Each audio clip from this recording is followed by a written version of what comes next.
untuk kasih karunia-Mu yang begitu besar. Kami sangat mengucap syukur untuk kasih-Mu Tuhan. Anugerah-Mu yang memampukan kami untuk kami menjalani hidup di muka bumi ini berkemenangan. Karena Engkau sudah selesai. Saat Engkau menyatakan di atas kayu salib, tetelestai, sudah selesai, sudah genap. Sesungguhnya Engkau sudah menyelesaikan seluruh persoalan dari umat manusia. Kami mengucap syukur sehingga kami yang ada di dalam Engkau, karena kami percaya kepadamu, kami terus akan mengalami kemenangan demi kemenangan, kehidupan yang Yesus berikan dengan melimpah. Kami sangat mengucap syukur Bapa, berterima kasih biar kami bukan cuma tahu saja, tetapi kami menghidupinya hari demi hari. Kami mengucap syukur Bapa. Roh Kudus, biar Engkau terus berfirman kepada kami, karena firman-Mu adalah kehidupan. Firman-Mu itu memampukan kami, menghidupkan kami, dan bahkan mengubah kami dari manusia fana menjadi manusia yang ilahi, yang menyenangkan hati-Mu. Kami berterima kasih ya Roh Kudus, biar Engkau terus berfirman, menjamah kami, dan biarlah terus Engkau meninggikan Yesus, sehingga Engkau sendiri akan menarik banyak orang datang kepadamu, dan sehingga Engkau sendiri membuat kami untuk menjadi cerminan, untuk menjadi displaynya, pamerannya Tuhan untuk seluruh orang yang ada di muka bumi ini, sehingga mereka semuanya memuliakan Tuhan dan datang kepadamu. Terima kasih Tuhan. Di dalam nama Yesus kami berdoa dan mengucap syukur. Semua yang percaya berkata amin. Amin. Puji Tuhan sekali. Shalom. Saya juga bersyukur untuk bisa datang ke tempat ini. Saya sebenarnya sudah kenal Pak Banjir gitu ya, katanya namanya Pak Banjir. Saya waktu itu kenalnya dulu namanya Henry Musa gitu ya. Waktu itu dia masih lebih imut, ya kan? Ini gara-gara Bu Sheni yang bikin gitu ya. Tapi dia kan mengembang ke kiri ke kanan untuk kerajaan Allah, ya kan? Oke. Nah memang betul. Waktu itu dia masih ketua kaum muda gitu ya di Surabaya. Waktu saya ketemu dengan beliau, tadi waktu saya dengar ceritanya perjalanan apa yang Tuhan pimpin untuk dia lakukan, saya bersyukur. Nah saya mesti mau ngomong satu ini ya, bahwa Tuhan tuh tidak perlu banyak orang. Tadi saya ngomong sama Bu Susi juga, Tuhan itu cuma perlu satu orang saja yang mau terus bersepakat dengan dia. Maka dia akan melakukan perkara-perkara besar. Ya kan? Jadi dan ini adalah panggilan bagi saudara-saudara semua yang ada di sini. Ini namanya persekutuan apa ini nantinya? Namanya persekutuan apa? Banjir rezeki gitu ya. Persekutuan banjir gitu ya. Anyhow, apapun juga, tetapi Tuhan sedang mempersiapkan dan Tuhan memanggil Bapak, Ibu, saudara-saudari semua ini untuk nyatu sama Tuhan. Merebut bukan cuma Caruban, tapi sekitarnya, dan menegakkan kerajaan Allah di bumi Caruban ini dan untuk sekitarnya. Amin. Aminnya rasanya gak kenceng. Benar-benar Tuhan pengen pakai Bapak Ibu semua untuk melakukan perkara-perkara besar. Puji Tuhan, itu yang tadi saya dapat di sini saat duduk ini. Saya kan biasanya kalau mau ngomong itu ngomong, Tuhan ngomong apa yang kau mau. Waktu di Surabaya saya cuma dikasih tahu untuk ngomong masalah ibadah gitu ya. Tapi tadi di situ Tuhan ngomong, aku tuh mau lakukan perkara besar. Amen. Lewat saudara-saudara semua ini. Saya nggak tahu apa, ya kan? Gumuli saudara buka hati, saudara buka benar-benar, jangan batasi Tuhan dan jangan batasi diri sendiri. Kita memang gampang ngomong, oh batasi Tuhan, nggak mungkin batasi Tuhan. Tapi seringkali kita membatasi diri kita sendiri, sehingga kita ragu-ragu. Tuhan nyuruh gini, gerakkan gini. Tuhan itu kadang-kadang kalau ngomong, nggak ngomong langsung audible atau betul-betul sebuah keyakinan yang kenceng, kadang-kadang cuma bisikan. ya kan? Tapi itu ada di dalam hati kita. Kita mungkin batin terus, kok rasanya kepengen gini ya, kepengen gini. Turuti saudara, ya, turuti. Karena biasanya Tuhan sendiri juga kalau mulai sesuatu itu mulai dari yang kecil. Tidak semua langsung jadi yang besar. Bayangin, Musa saja pada waktu memimpin orang Israel, dia dinyak-nyak loh, ya kan, dihina-hina, ya kan, tidak dipercayai. Padahal yang ngutus Tuhan, ya kan. Tetapi memang Musa berdali-dali, makanya akhirnya Tuhan juga geret Harun untuk jadi orang yang bicara, ya kan, penyambung lidahnya. Tapi dulunya ditolak orang Israel, apalagi sama Firaun, ya kan. Tetapi dia tetap melakukan, cuma butuh 1 orang 2 orang lah sama Harun. Tapi mereka melakukan perbuatan yang besar, ya kan. Apalagi kita sekarang yang Roh Kudus sudah ada di dalam kita. Zaman perjanjian lama dulu, Roh Kudus tidak tinggal di dalam setiap manusia, enggak. Orang-orang tertentu saja mungkin yang terus ada di dalam urapan Nabi, ya kan, tapi kadang-kadang juga pergi karena memang belum waktunya. Jangan ditanya sama saya kenapa kok belum waktunya, itu masalah teologi lah, nanti ceritanya panjang gitu ya. Tapi pada perjanjian baru, pada waktu Yesus itu mati di kayu salib, dan kemudian dia bilang, kamu nunggu ya sama murid-muridnya pada waktu Yesus bangkit, supaya kuasa Allah yang maha tinggi turun, ya, Roh Kudus turun, suruh nunggu di Yerusalem. Kisah para Rasul 1 ayat yang ke-8, ya kan. Kemudian kisah 2 itu betul-betul terjadi, dan sekarang harusan ini ada banyak gereja-gereja yang memperingati turunnya Roh Kudus, ya kan, Pentakosta. Padahal Roh Kudus sudah turun, ya, dan bukan cuma turun, dia tinggal di dalam kita, orang-orang yang percaya. Ya kan, apalagi kayak begitu. Bayangin kuasa ilahinya Tuhan, kuasa yang membangkitkan, kuasa power yang membangkitkan Yesus dari kematian itu sebenarnya ada di dalam kita semua. Ya kan? Nah, kalau kita meresponi, sadar, lebih dulu sadar, wah, Tuhan akan bisa leluasa memakai kita. Ya kan? Nah, saya kok jadi menggok ke situ ya, tapi tetap saya mau menggok dulu lah sebelum nanti saya ngomong masalah ibadahnya. Gini ya saudara, Tuhan itu Allah Bapa, namanya Allah Bapa. Bapa itu artinya apa? Artinya sumber. Bapa itu sebenarnya sumber, ya, bukan bapak ayah itu ya, tapi Bapa itu sumber. Makanya dia itu sumber. Jadi Allah itu sumber yang terus mencurahkan semua berkatnya, perlindungannya, kebaikannya, anugerahnya, apalah, masa depannya, kelimpahannya, kemakmurannya, semuanya sudah di-shock. Saya tidak apa-apa yang ngomong khotbah tadi, Ibu Maryam itu ngomongnya pakai bahasa Jawa barang, jadi aku niru karena mulai mantep soalnya, Jawa Jawa ya loh.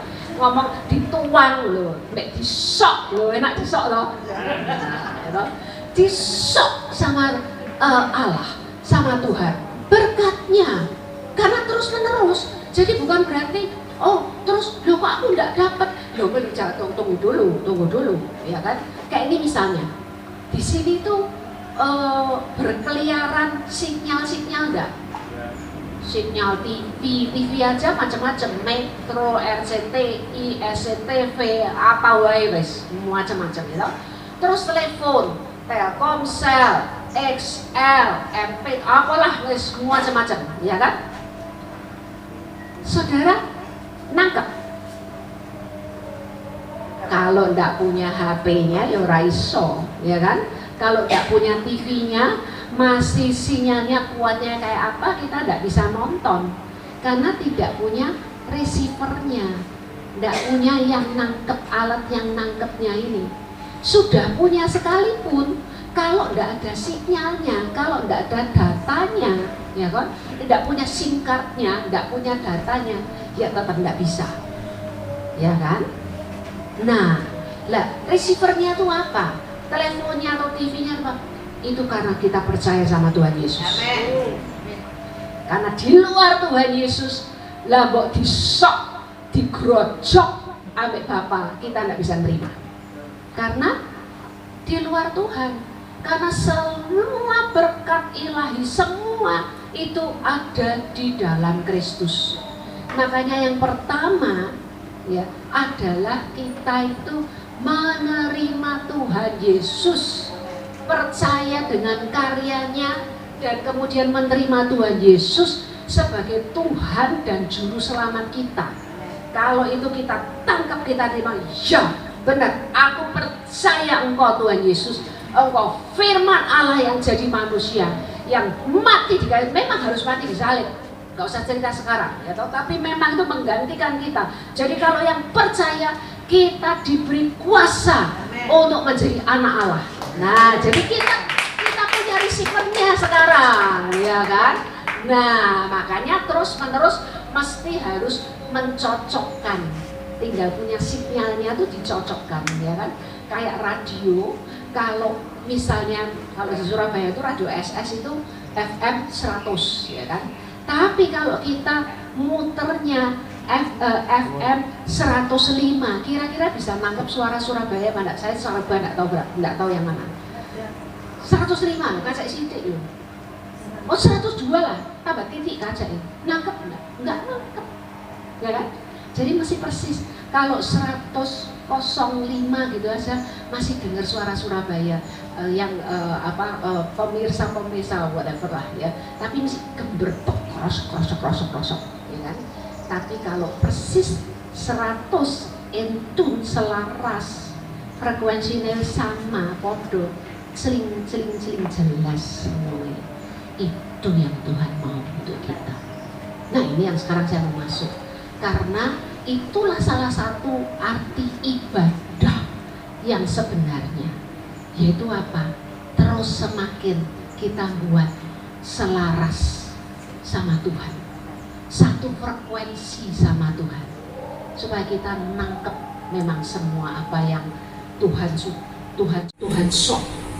ya toh, yang Tuhan tuang. Nah, karena ada yang palsu loh saudara, makanya kita lihat ya. Saya baca di 1 Timotius. Oh gini sih, saya mau cerita.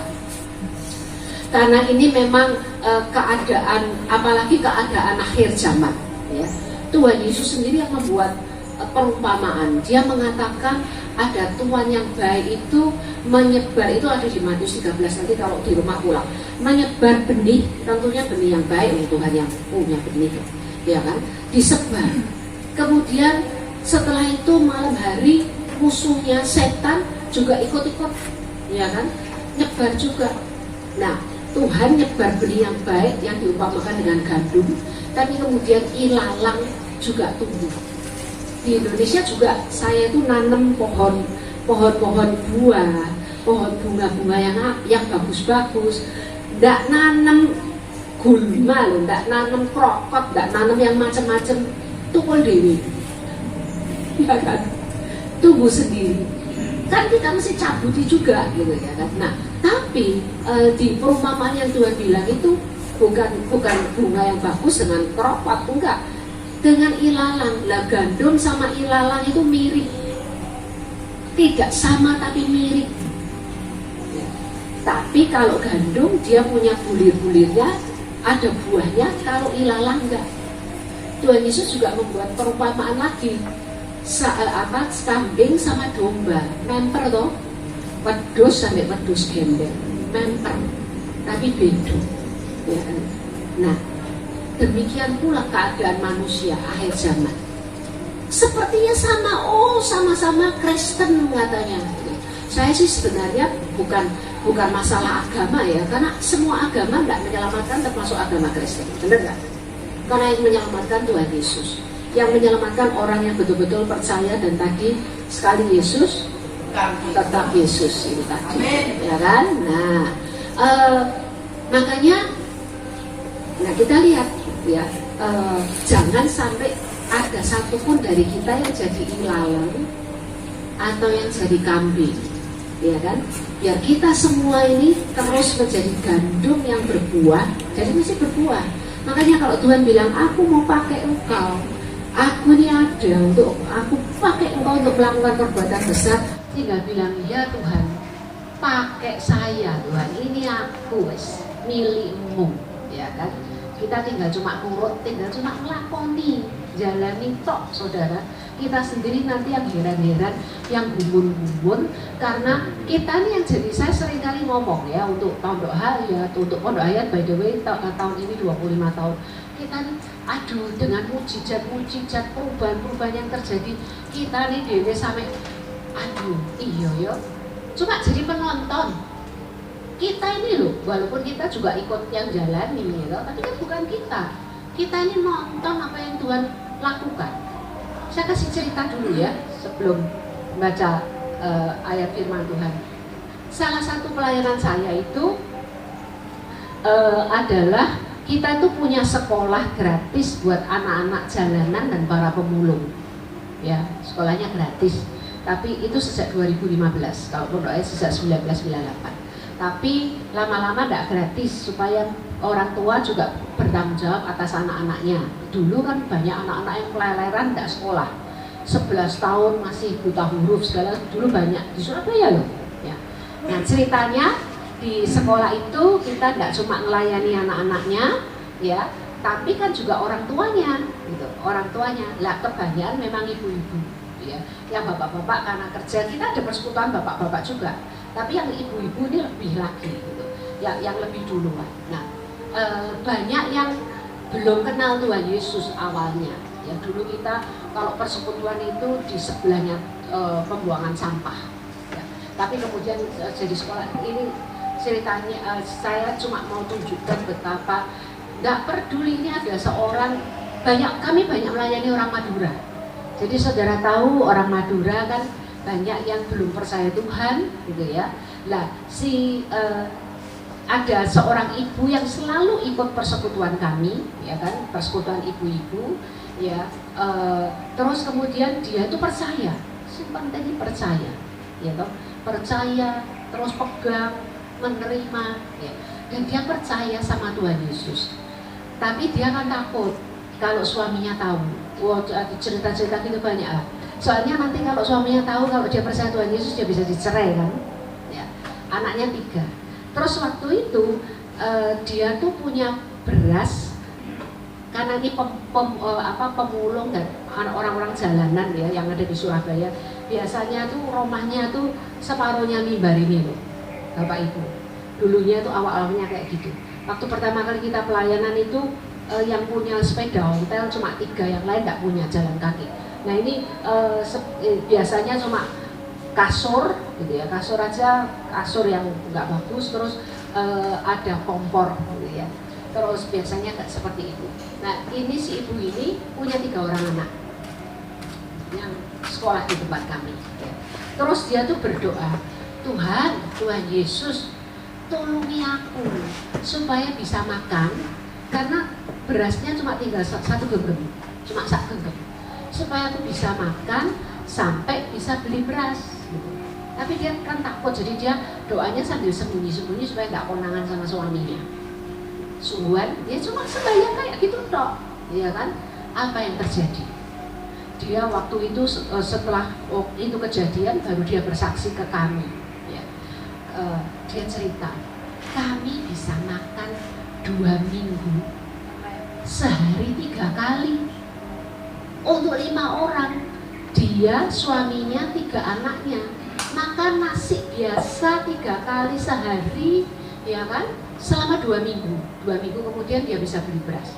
Baru dia cerita itu, saya sendiri ngubur-ngubur. Makanya kan saya bilang, kita tuh nanti cuma jadi penonton, nonton apa yang Tuhan lakukan.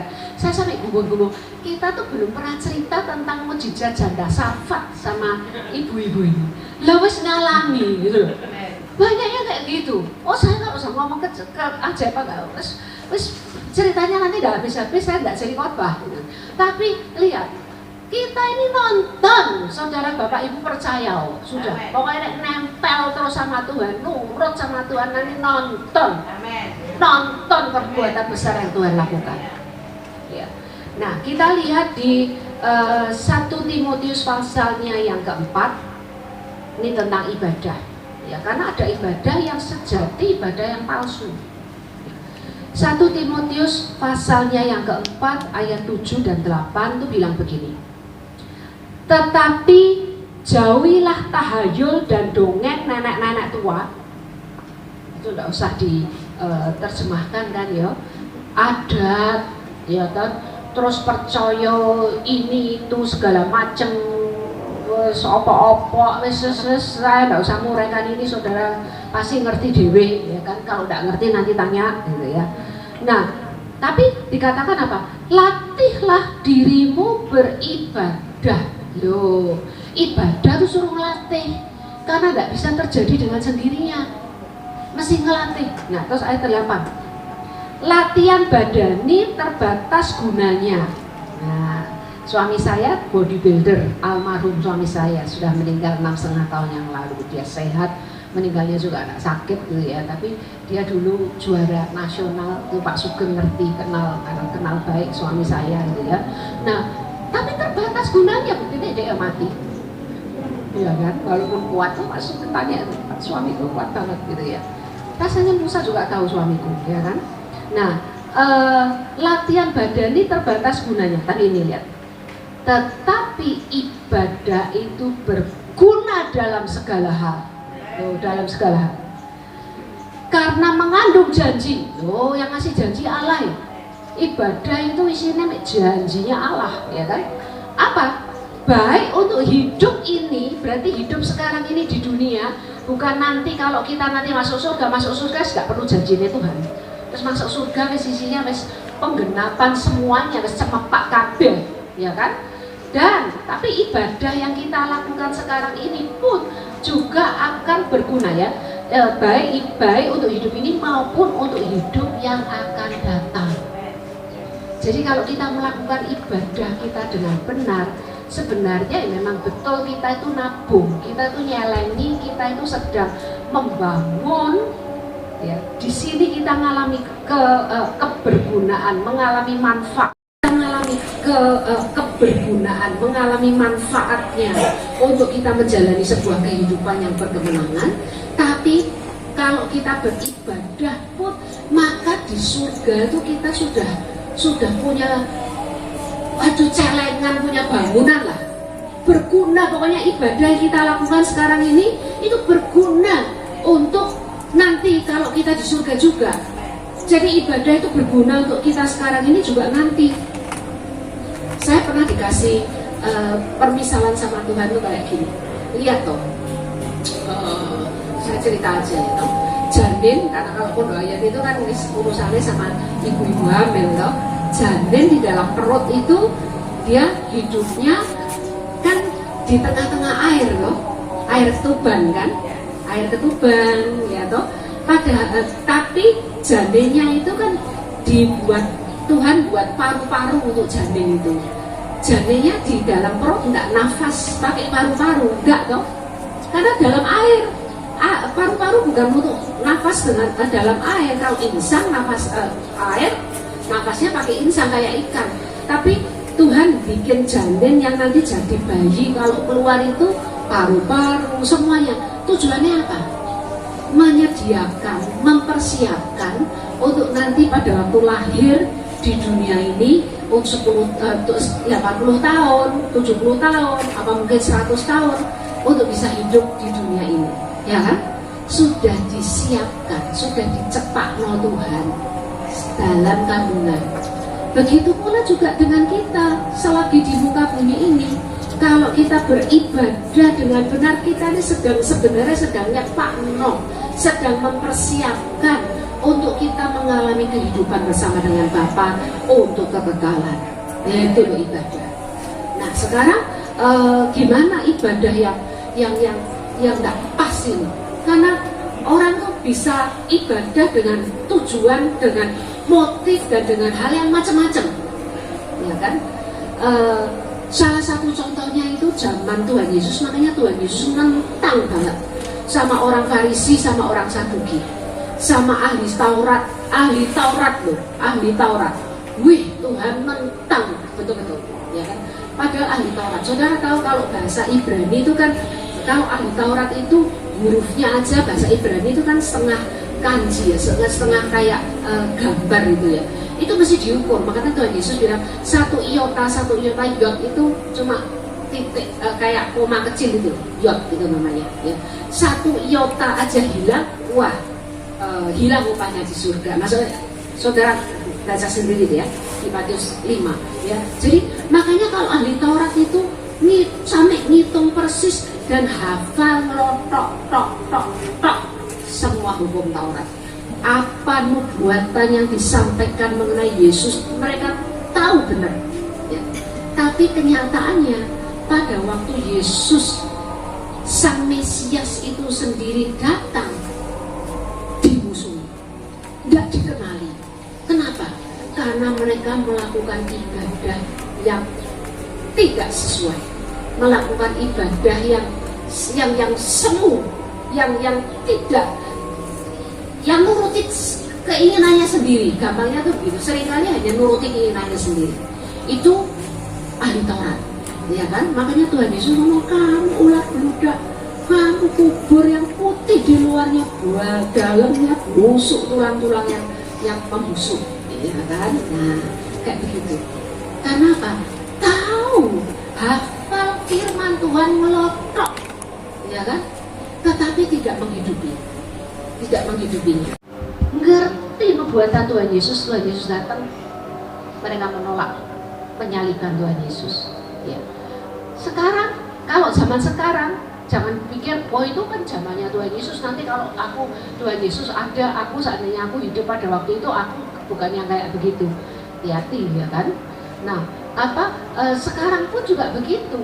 Ada orang yang beribadah. Ya, ibadah itu memang dalam bahasa aslinya ada 4 kata ya. Yang di sini itu ibadah, yang di sini itu sebenarnya adalah godliness atau euseba.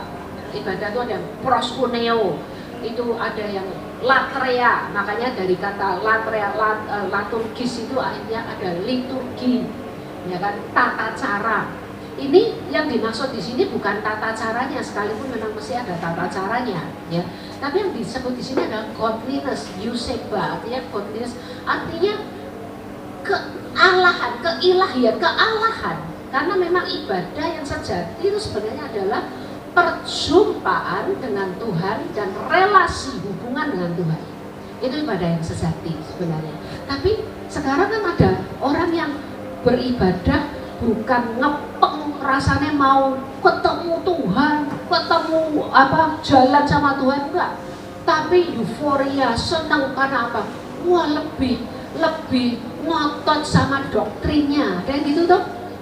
Wah, gerejaku tuh pokoknya kalau gerejaku caranya kayak gini, kalau enggak gini caranya keliru, ini salah, ngotot kayak begitu. Wah, ada banyak sekali tuh, ya kan?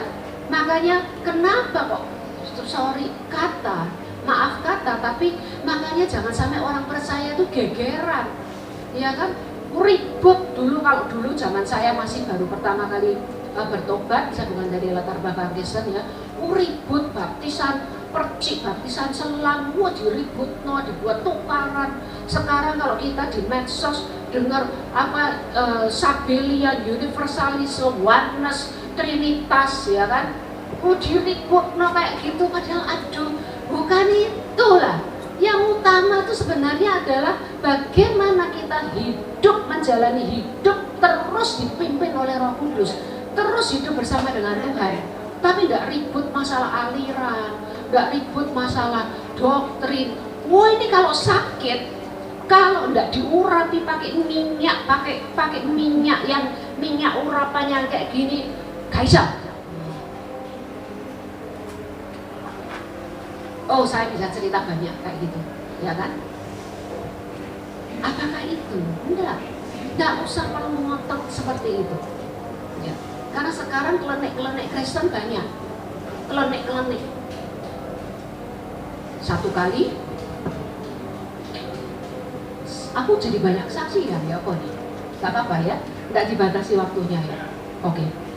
Satu kali, saya ini kan banyak menerjemahkan ya. Saya banyak menerjemahkan orang-orang top. Ya, satu kali saya pernah dikasih saya sebagai penerjemah. Terus kemudian saya dikasih sama Marilyn Hickey. Marilyn Hickey itu guru firman Tuhan yang top, ya salah satu yang top. Itu secari kain, ya secari kain merah itu. Sudah waktu itu aku lupa tandanya untuk apa. Pokok itu tak simpen. Ya, terus kemudian Tommy Barnett itu Mas Banjir ngerti lah tamu-tamu. Tommy Barnett itu terkenal, dia punya Dream Center di Amerika. Pokoknya itu dia tokoh Kristen yang dianggap sesepuh di Amerika. Gitu. Dia ngasih saya itu telasih itu untuk melambangkan iman yang sebesar biji sesawi. Tapi itu ya guys. Terusnya setelah itu Jonah Mancini baru datang. Itu waktu itu ngasih batu akik itu dengan dikasih tulisan 10% supaya selalu ingat perpuluhan. Ya kan? Sudah, cuma tak simpen aja. Ya, tak simpen. Ini kesaksian saya loh ya, ini kesaksian saya sekali lagi. Nah, terus saya lupa sudah barang-barang itu ya saya lupa. Tapi satu kali saat saya lagi duduk di kebaktian, Roh Kudus ngomong, bukankah, pakai bahasa Inggris, bukankah firmanku cukup? Saya sampai jumbul. Karena saya dengar itu, bukankah firmanku itu cukup? Saya jumbul. Khotbahnya saya lupa apa, khotbahnya bukan itu pasti. Langsung Roh Kudus kalau ngomong kan sering kali gitu, langsung nggak ada babi bu tuh saya ingat barang-barang itu. Pulang saya cari di rumah ketemu semua. Kalau saya dikasih tahu sama Tuhan, sama Roh Kudus pasti ketemu. Ya tak bakar. Tapi saya ngomong sama Tuhan, Tuhan, itu tuh kan sebetulnya juga tidak ada artinya tuh. Dan yang ngasih itu hamba-hambamu, guru-guru firmanmu loh Tuhan. Gitu. Saya tuh ngomong kayak gitu, kok tidak boleh? Tuhan ngomong kan kalau di Kristen, Tuhan tuh ngomong gini, waktu itu ya, Tuhan ngomong sekarang Amerika sudah nggak kayak gitu. Waktu itu Tuhan ngomong, iya mereka kan orang bule, ya kan? Yang bagi itu hanya cuma sekedar pengingat. Tapi kalau orang Asia terus terima kayak gitu, batin itu terus itu jadi jimat. Oh, tahu saya, nangkep. Ya. Jadi Tuhan nggak mau kalau itu jadi jimat, karena mesti, ya kan? Karena firman Tuhan saja itu cukup. Betul, ya. Kalau memang digerakkan untuk berdoa, rasanya terus mengurapi pakai minyak lah. Saya bukan berarti anti begini-begini. Saya adalah orang yang lahir baru langsung karismatik, langsung mengalami dituntun Tuhan, mimpin persekutuan besar mendirikan persekutuan besar di Salatiga dan melakukan perbuatan-perbuatan karunia-karunia roh. Ya, waktu itu belum tahu tapi pokoknya ngikut aja. Ya. Jadi kalau saudara bilang, ya ibu ini memang duduk karismatik, aku karismatik tulen. Ya. Tetapi benar-benar bukan itunya, itu loh yang dikerjakan oleh ahli Taurat. Dia lebih mau mempercayai, mau memelihara Tauratnya yang 613 itu lebih daripada sama Tuhannya. Nah itu ibadah yang tidak dikenal oleh Tuhan. Orang yang ngotot mesti harus gini, tidak mandi, tidak benar, ya kan?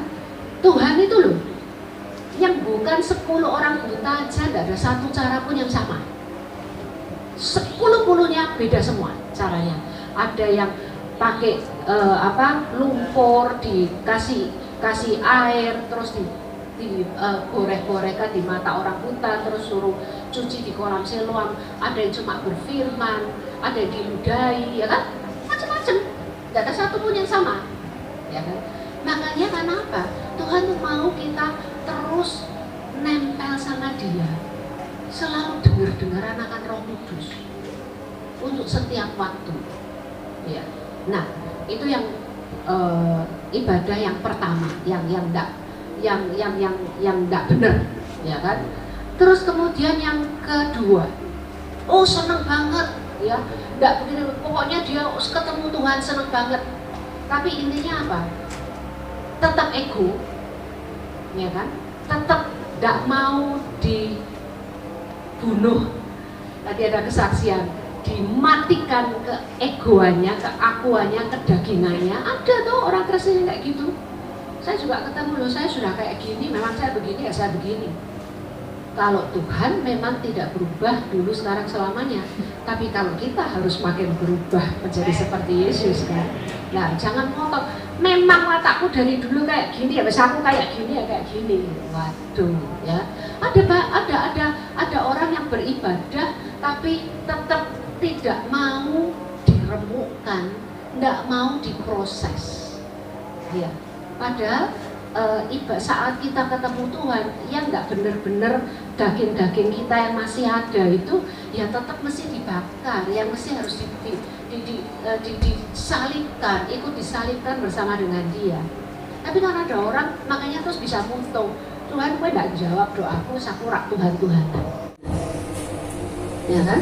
Ada yang seperti itu, beribadah, ya kan? Atau tetap setia karena sudah kadung ngomong terus pokoknya tetap sama Tuhan, tapi dalam hati nyalahin Tuhan, meragukan Tuhan, gak percaya lagi sama Tuhan, rasanya pahit hati sama Tuhan, ya kan?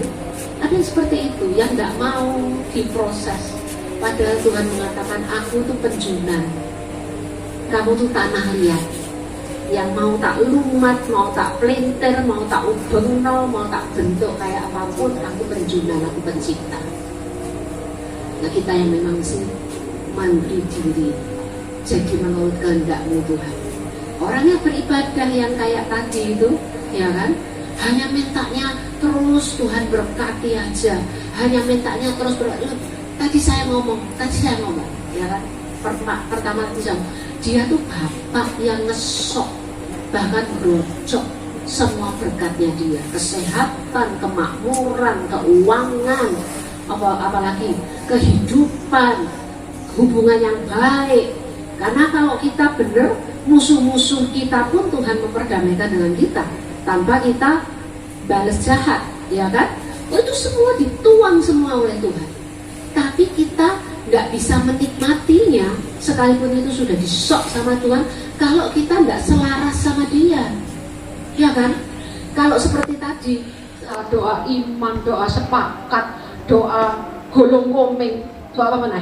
Ya, kok gak dijawab-jawab? Nah, karena belum nyocoki, belum satu frekuensi, belum selaras, ya kan? Kalau selaras, pas gak usah doa macam-macamnya digerocok terus. Mau firman Tuhan bilang, aku memberkati pada waktu tidur. Tidur bukan cuma tidur gini, tidur tuh artinya tenang. Tenang karena percaya, ya kan? Tuhan akan mencurahkan berkatnya. Kemudian ada lagi ibadah yang lain, yang memang dia beribadah, dia memang semangat, dia memang cinta Tuhan, tapi bisa keliru. Contohnya siapa? Usa. Ingat Usa enggak? Usa dan Daud, pada waktu Daud itu membawa kembali tabut perjanjian untuk dibawa ke Yerusalem. Daud kan menyediakan kereta baru, ya kan? Keretanya baru, lembunya baru, terus tabut perjanjiannya dinaikkan di atas kereta yang baru yang belum pernah dipakai, ya. Kemudian itu kan pakai pikirannya Daud, karena semuanya baru. Terus kemudian jalan, keretanya, tabut perjanjiannya jalan mau dibawa ke Yerusalem, ya kan? Terus tiba-tiba, namanya zaman dulu, zaman sekarang aja kalau di Indonesia masih jalannya bumping gini ya toh. Aku tadi banyak lewat tol, setelah keluar dari tol pun untungnya ini jalan raya, tapi bumping kan banyak tuh jalan-jalan. Jadi keretanya mendul-mendul bumping gitu, maka Usa lihat, loh kok ini sudah doyong-doyong gini, nanti kalau tabut perjanjiannya jatuh gimana? Jadi akhirnya sama Usa dipegang supaya tidak jatuh. Tapi apa yang terjadi? Usa mati. Saya dulunya proses Tuhan, kok cek jahat ya Tuhan, maksudnya ya apik loh, kok cek jahat loh rasanya kayak gitu. Kenapa? Karena mereka melakukan di luar tatanan. Segala tuh ada tatanannya, dalam Tuhan ya ada tatanannya, ya toh. Tatanannya apa? tabut perjanjian tidak boleh diangkut selain dipanggul oleh para imam. Yang bisa memindahkan tabut perjanjian adalah para imam yang manggul. Tidak dinaikkan di atas kereta sekalipun kereta baru. Ya kan? Tatanannya keliru. Kalau tatanannya keliru, ya kita nggak akan bisa menikmati berkat Tuhan yang memang Tuhan sudah sediakan buat kita. Karena keliru, ini ibadah yang keliru. Karpe dewe soalnya. Makanya, lah bagaimana supaya tahu tatanan? Ya tak dari firman Tuhan. Makanya kalau saya selalu di mana-mana saya selalu ngomong firman Tuhan itu tidak tergantikan. Semua orang harus baca firman Tuhan sendiri, baca dewe, ojo cuma ngandel di khotbah tok, ya kan? Khotbah pun harus diuji, ya kan? Karena khotbah juga bisa salah. Orangnya, kalau apalagi orang kita nggak kenal kok, saudara juga nggak kenal saya, apakah saya ini hidupnya benar atau enggak, ya kan? Kalau hidupnya nggak benar bisa jadi saya juga mengatakan hal-hal yang keliru, yang tidak akan membuat kehidupan buat saudara, tetapi justru juga bisa menjadi satu pancingan buat si musuh untuk menggocok, ya kan? Makanya segala sesuatu harus diuji dan kita harus membaca dan memakan firman Tuhan sendiri. Ya. Nah, kalau gitu gimana sih ibadah yang benar itu? Tadi kan ibadah itu memang bermanfaat sekali untuk hidup yang sekarang dan hidup yang akan datang. Ya, makanya ya, saya juga mau nyebut waktu Musa datang ke Firaun mengizinkan orang Israel, kan tujuannya kan Tuhan ngomong bahwa orang Israel keluar, mau membebaskan orang Israel dari perbudakan. Apa yang Musa katakan kepada Firaun? Itu di Keluaran pasal 5. Musa ngomong gini, let my people go, ya, biarkan umat Allah itu pergi karena akan berziarah. Bahasa aslinya itu ziarah, ya. Karena di bahasa Indonesia akan mempersembahkan kepadaku di padang gurun. Nah, padahal Tuhan maunya apa? Tuhan maunya membawa umat Israel keluar dari perbudakan Mesir untuk masuk dan memiliki tanah perjanjian, ya kan? Tujuannya kan itu. Tapi sebelum masuk ke tanah perjanjian, Tuhan maunya ketemu orang Israel dengan dia lebih dulu. Dan itu yang ditolak orang Israel. Ya. Ini cukup panjang, nanti jadi satu khotbah sendiri. Tapi maksudnya orang Israel memang tidak benar-benar terus mau benar-benar bukan cuma ketemu, tapi mau berhubungan, berelasi, berjalan bersama dengan Tuhan. Itu orang Israel tidak mau. Makanya sekalipun dia tetap dapat tanah perjanjian, orang Israel tetap dapat tanah perjanjian aja, janji Tuhan dia dan amin. Tapi berkali-kali terus jatuh dalam dosa, penyembahan berhala terus, penyembahan berhala, ngalami celaka, keamanan hilang, apa segala macam, berulang kali. Karena mereka tidak melakukan ibadah yang sejati, untuk ketemu Tuhan lebih dulu, untuk kemudian mengadakan ikrar janji lebih dulu dengan Tuhan, dan terus selamanya hidup dengan Tuhan. Itu tidak mereka lakukan. Karena ibadah yang sejati itu sebenarnya ada dua unsur utama, ya, yang saya catat, yang mau saya bagikan. Yang pertama adalah ikrar janji. Berikrar, perjanjian yang diikrarkan. Ikrar janji itu berlakunya seumur hidup, berlakunya selamanya. Kalau perjanjian kan ada waktunya. Perjanjian ini, perjanjian kerjasama ini berlaku 3 tahun, 5 tahun, nanti sebelumnya ditinjau lagi. Kalau ikrar janji tidak ada waktunya, karena waktunya selamanya. Itu seperti suami istri, tidak ada waktunya, waktunya selamanya, ya, sampai mati, ya kan? Nah, dengan Tuhan ya, makanya Tuhan itu menginginkan untuk kita bersekutu. Kita bukan cuma ketemu, tapi setelah itu bersekutu dan berelasi dengan Tuhan selamanya. Bersedia untuk mengikatkan diri dengan Tuhan. Kayak suami istri kan? Suami istri itu kan, si istri ya sudah gak boleh pacaran sama yang lain, gitu. Suami juga kayak begitu, karena kita kita sudah saling mengikatkan diri, Tuhan juga tidak yang lain-lain loh. Makanya Tuhan juga tidak nebus malaikat juga enggak. Dia hanya untuk manusia, dan dia sudah mencurahkan segenap darahnya, ya kan? Manusia juga perlu bersedia untuk mengikatkan diri dengan Tuhan, bersedia untuk dimiliki oleh Tuhan, ya kan? Nggak bisa ngomong, lu Tuhan, enggak, saya perkara ini belum Tuhan, perkara dompet ini saya ya Tuhan ya, macam-macam, ya kan? Di kita perlu selidiki apa yang masih belum kita benar-benar serahkan kepada Tuhan. Apakah itu anak-anak kita, apa kebanyakan duit gitu ya loh. Nah, apakah whatever, apakah itu pekerjaan kita, apakah status kita. Waduh, gak rela ya. Coba nih, aku ini kan orang terhormat, datang ke tempat pesta, aku ditaruh di tempat duduk yang paling ujung gitu misalnya ya, gak terima. Bisa jadi ya. Padahal kita ini semua, makanya di dalam Roma dikatakan, Roma pasal 12 dikatakan, persembahkanlah tubuhmu sebagai persembahan yang hidup dan berkenan kepada Allah. Kok suruh mempersembahkan tubuh itu kenapa? Kok bukan persembahkanlah rohmu, persembahkanlah jiwamu, persembahkanlah hatimu. Kita ada lagu berikanku, bukan itu, tapi apa, kuserahkan hatiku Tuhan. Tuh, ya kan, ada lagu lah, pokoknya aku lupa sekarang. Tapi maksudnya ada lagu untuk menyerahkan hati. Kok enggak. Tapi tubuh, karena apa? Roh saudara di mana? Jiwa saudara di mana? Tubuh toh. Nah, kita kalau ngomong diajak misalnya sama Mas Banjir, ayo doa.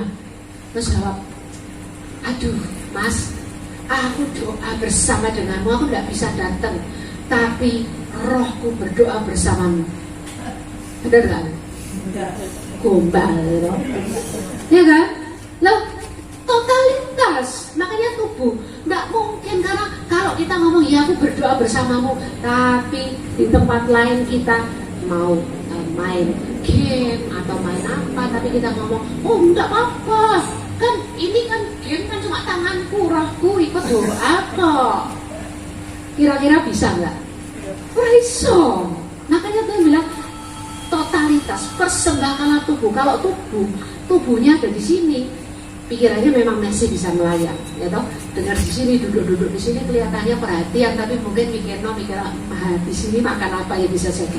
Makanya saya bilang disuruh semuanya, roh, jiwa dan tubuhnya, ya kan, untuk dipersembahkan kepada Tuhan. Dan itu kita mesti latihlah dirimu beribadah. Jadi apa-apa libatkan Tuhan. Makanya Amsal tuh, Salomo mengatakan Amsal 3, bersandarlah janganlah bersandar kepada pengertianmu sendiri, tapi akuilah Tuhan dalam segala lakumu, maka Ia akan meluruskan jalanmu. Ya kan? Amsal 3 yang kelima. Libatkan Tuhan. Kolose juga bilang, apapun yang kamu lakukan, yang kamu katakan, lakukan, katakan itu seperti untuk Tuhan, bukan untuk manusia. Nah, itu kita mesti latih. Kalau kita lakukan itu terus, ya kita latih apapun juga, kita renungkan Tuhan saat tenane karepmu itu apa Tuhan, ya kan? Lah, kalau kita buka hati, Tuhan itu ngomong. Saudara, saya tidak percaya Tuhan itu tidak ngomong. Tuhan itu ngomong selalu. Saking karena kita umek dengan diri kita sendiri, umek dengan urusan kita sendiri, maunya apa yang nanti buat aku, apa yang nanti buat aku. Tuhan, Engkau harus memberkati aku. Oh, kita lebih umek itu daripada aku mau Tuhan Kau baik. Aku aku milikmu sepenuhnya Tuhan, misalnya. Ya nggak usah kayak gitulah, terlalu ngawang-ngawang. Pokoknya kalau apapun yang kita lakukan, Tuhan, bersamamu Tuhan. Ini aku mau lakukan yang terbaik karena ini buat kamu, ya kan? Termasuk saya bersyukur sekali di sini nggak ada yang terlambat, ya kan? Saya seringkali kalau datang ke tempat, bahkan ada murid-murid saya sendiri yang saya cuma ngomong, ya toh, nek kamu dipanggil Presiden Jokowi, pasti kan kamu lebih dulu, ya toh. Tapi nek dipanggil Tuhan telat ora apa-apa, ya kan? Loh, kita persekutuan ini tuh kita sedang dipanggil Tuhan loh, ya kan? Nah, kalau kita membiasakan diri untuk terus apapun yang kita lakukan, kita tuh melakukannya untuk Tuhan, itu loh ibadah. Itu loh mempersembahkan tubuh, karena ibadah yang sejati itu betul-betul mau mengikatkan diri dengan Tuhan. Semuanya memang untuk Tuhan, hidup untuk Tuhan. Itu yang membuat kita akhirnya terus jadi selaras sama Tuhan, cocok ke 100 FM, 100 FM, nggak geberbet lagi. Makanya terus langsung berkat Tuhan akan mengalir begitu aja, kitanya sendiri malah yang domblong. Loh kok jadi gini ya?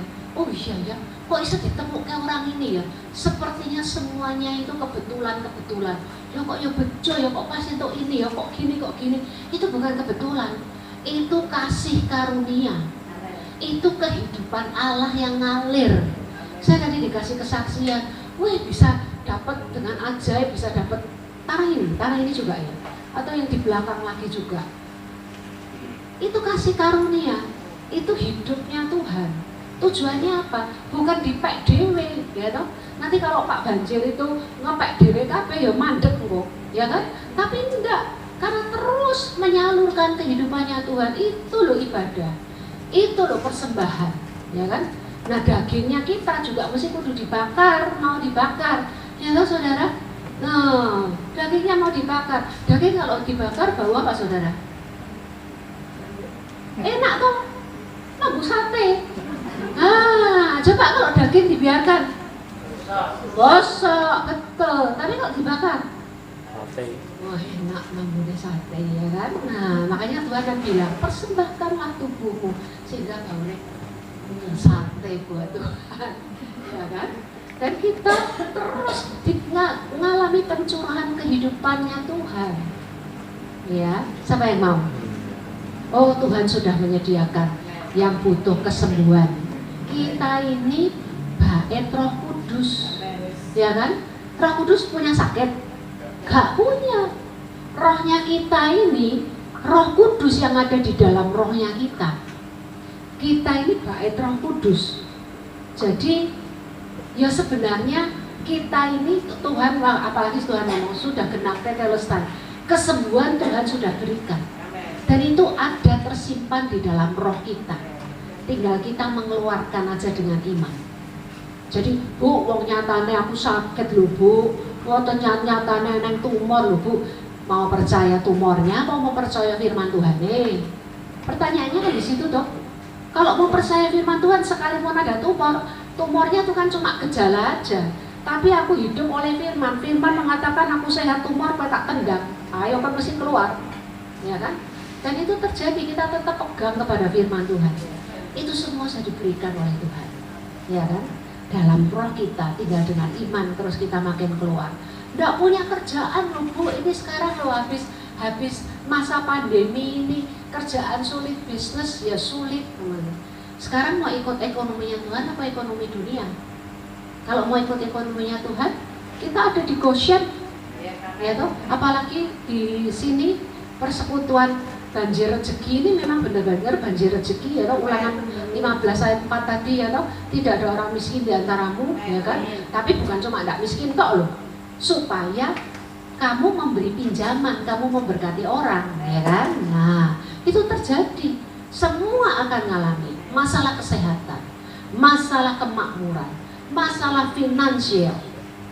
Saya juga tidak melimpah saudara, tapi dulu pada waktu suami saya tahun 2017, ini saya tutup dengan kesaksian ini, 2017 Januari 2017, suami saya tiba-tiba meninggal, tidak sakit. Satu hal yang saya takut, 4 tahun kemudian saya baru lihat foto saya. Dulunya saya tidak mau lihat, ternyata iya ada takut. Memang ada takut, bayangin saya ini bukan hamba Tuhan yang pelayanan terus di sini di sana, khotbah sini sana, dapat amplop ini dapat amplop itu, enggak. Karena saya ini pendiri dan ketua yayasan. Yayasan saudara tahu sendiri, pengurus, ya kan? Kita sukwan, ya, sukarelawan. Tapi jadi ada ketakutan karena selama ini suami saya yang menyediakan semuanya, ya kan? Jadi pada waktu tahun 2016 waktu Tuhan ngomong, kamu akan memasuki musim baru, walaupun saya tidak tahu bahwa musim baru saya adalah sebagai janda, dan maksudnya saya ngomong, suami saya kan dapat terus dari Tuhan, kalau dia mesti harus siap-siap. Saya bisa bilang sama Tuhan, Tuhan kalau Steve pulang duluan aku gila loh Tuhan. Saya tuh ngomong gini, nyatanya saya nggak gila. Nyatanya sampai sekarang sudah 6,5 tahun saya tetap terpelihara. Karena Tuhan bukan karena apa yang kita lakukan atau kayak apa, tapi benar-benar kita mau mempersembahkan hidup kita kepada Dia. Benar-benar kita melakukan ibadah yang sejati, menyembah Dia dengan benar. Menyembah itu bukan cuma kita nyanyi bukan itu. Apapun yang kita lakukan, yang benar tentunya ya, kita melakukan semuanya untuk Tuhan, itu penyembahan. Daging kita ini benar-benar boleh mau dibakar supaya jadi sate bagi Tuhan ya. Nah, makanya kita nggak usah takut, nggak akan ada khawatir ya, karena terus sumber dari Tuhan akan terus tercurah ya. Ayo kita datang kepada Bapak kita ngomong sama Tuhan. Saya minta rasanya nggak apa-apa ya kalau seandainya Bapak Ibu berdua-dua saling mendoakan, boleh nggak melakukan itu? Boleh ya? Ya silakan, minta saya akan berdoa secara umum setelah itu. Tapi awalnya silakan Bapak Saudara berdua-dua atau bertiga doakan satu dengan yang lain. Saudara, Roh Kudus ada di dalam saudara. Roh Kudus juga akan memberitahukan kepada saudara persisnya mendoakan apa. Tapi tanya juga, mau didoakan apa, silakan. Silakan, saya kasih waktu 2 menit. Praktek. Roh Kudus yang ada di dalam.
Terus ada di bawah curahan dari berkat-Mu, curahan dari Roh Kudus, curahan dari diri-Mu, dari kehidupan-Mu Bapa.